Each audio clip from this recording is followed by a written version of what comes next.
ફરી એક વખત ગુજરાતની એક ગાયિકા અને તેના પ્રેમ લગ્ન ચર્ચાનું કેન્દ્ર બન્યા છે. સૌથી પહેલા કિંજલ દવે, ત્યારબાદ આરતી સાંગાણી અને હવે ઉત્તર ગુજરાતની જાણીતી સિંગર કિંજલ રબારીને લઈને સોશિયલ મીડિયામાં ચર્ચાનું દૂર શરૂ થયું છે. નમસ્કાર, ગુજરાત બેઝ 9 ટીવી ન્યૂઝમાં આપની સાથે હું ભગવતી વિશાવડિયા. રાધનપુર તાલુકાના સિનાળ ગામના વતની અને જાણીતી સિંગર કિંજલ રબારીની સોશિયલ મીડિયામાં એક વિડીયો પોસ્ટ છે તે વાયરલ થઈ રહ્યો છે. તેમાં તે કહી રહ્યા છે કે મેં અશોક ચૌધરી નામના યુવક સાથે લગ્ન કર્યા છે. મેં ઘણા સમયથી મારા પરિવારને મનાવવા ખૂબ પ્રયત્નો કર્યા, પરંતુ તેઓ મારા લગ્નના વિરોધમાં હોવાથી ગઈકાલે મારા પતિને મેં જાણ કરી, જેથી તેઓ મને આવીને લઈ ગયા. ત્યારથી સોશિયલ મીડિયામાં મારા પતિ વિશે જે લખવામાં આવ્યું છે તે મેં જોયું છે, જેથી હું આ બધાને તેમજ સમગ્ર રબારી સમાજને જણાવવા માંગુ છું કે હું મારા સમાજની ખૂબ કદર કરું છું, પરંતુ મારી મરજીથી લગ્ન કરવા માટે મને બદનામ કરવામાં આવી રહી છે અને એ ખોટું છે.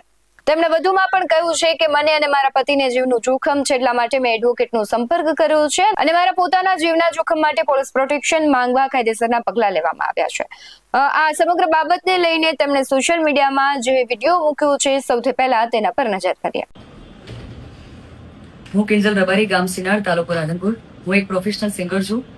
મેં ચૌધરી અશોક કુમાર સાથે લગ્ન કરેલ છે, જેથી મેં ઘણા સમયથી મારા પરિવારને મનાવવાનો ખૂબ પ્રયત્ન કરેલ, પણ તેઓ મારા લગ્નના વિરોધમાં હોવાથી ગઈકાલે મારા પતિને મેં જાણ કરેલ અને તેઓ મને આવીને લઈ ગયેલ. ત્યારથી સોશિયલ મીડિયા પર તેમજ ખૂબ જ મારા પતિ વિશે જે તે લખેલું મેં જોયું છે, જેથી હું બધાને તેમજ આખા રબારી સમાજને જણાવવા માંગુ છું કે હું મારા સમાજની ખૂબ કદર કરું છું, પરંતુ મારી મરજીથી લગ્ન કરવા માટે મને બદનામ કરવામાં આવી રહી છે.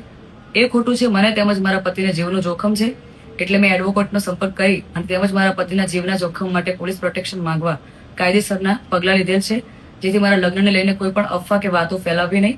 અને આ બાબતે લઈને મને કે મારા પતિને કે અમારા લગતા વળગતાને કોઈ પણ નુકસાન થયું તો એનો જિમ્મેદાર મારું પરિવાર રહેશે. જય વડવાળા, વિવતરનાથ. રાધનપુરની ઘટના એ સમગ્ર સનાતન ધર્મ માટે નિંદનીય છે, પરંતુ આવા લેભાગુ તત્વોને કહું છું કે તમે એવું કોઈ ન સમજતા કે કોઈ પાછળ નથી. સમગ્ર સનાતન ધર્મનો સમાજ છે. અમારે માલધારી સમાજ એ રત્ના રાયકાનો વારસદાર છે. અમારે કોઈ પણની બેન દીકરીઓ લાવવી નથી, પણ આ સમાજની દીકરી ઉપર કોઈ હાથ મૂકશે ગમે એવો ચમરબંધી છે, એ ધરતીના ખૂણામાંથી પણ એને જમીનમાં દાટી દેવાની શક્તિ આ સમાજ ધરાવે છે.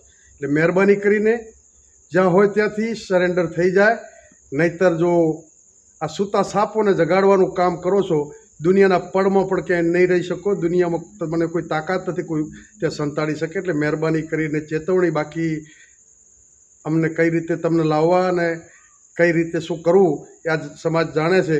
અમારે કાયદા વિરુદ્ધ ક્યાંય ના કરવું પડે, પરંતુ ઘણી બાબતો સામાજિક પરંપરા રીત રિવાજ હોય છે, ત્યાં કાયદો કામ નથી કરતો. સમાજની મર્યાદા ઉપર કોઈ વાંચ આવે અને જો હાથ અડાડે તેનો હાથ કાપતા પણ આ સમાજ ક્યારેય વાર નહીં કરે. એટલે મહેરબાની કરી અને તરત પ્રશાસનને બધા સમજી જાય ને તેના પરિણામો ખરાબ આવશે. એની જવાબદારી જે તે વ્યક્તિ અને એમના વડીલોની રહેશે.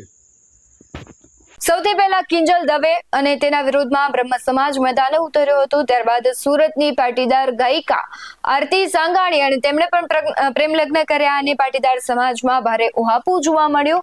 અને હવે જે કહેવાય છે કે કિંજલ રબારી આ પણ જાણીતા સિંગર છે, તેમને લઈને ક્યાંક રબારી સમાજમાં રોષ જોવા મળી રહ્યો છે અને તેમના પરિવારજનોને પણ આ તેમનો નિર્ણય છે તે યોગ્ય નથી લાગી રહ્યો. હવે આ ત્રણેય કલાકારો છે તે હાલ તો ચર્ચાનું કેન્દ્ર બન્યા છે. આ ત્રણેય કલાકારોને લઈને તમારું શું માનવું છે? તેમણે પ્રેમ લગ્ન કર્યા છે, તેને લઈને તમારું શું માનવું છે તે ચોક્કસથી જણાવજો. બાકી આવા જ વધુ અહેવાલ સાથે ફરી મળતા રહીશું. તમે અમારી યુટ્યુબ ચેનલને સબસ્ક્રાઇબ કરવાનું, અમને ફેસબુક અને ઇન્સ્ટાગ્રામ પર ફોલો કરવાનું ભૂલશો નહીં. બાકી નવી અપડેટ્સ મેળવવા માટે આપ જોતા રહો BS9 ટીવી ન્યૂઝ. નમસ્કાર.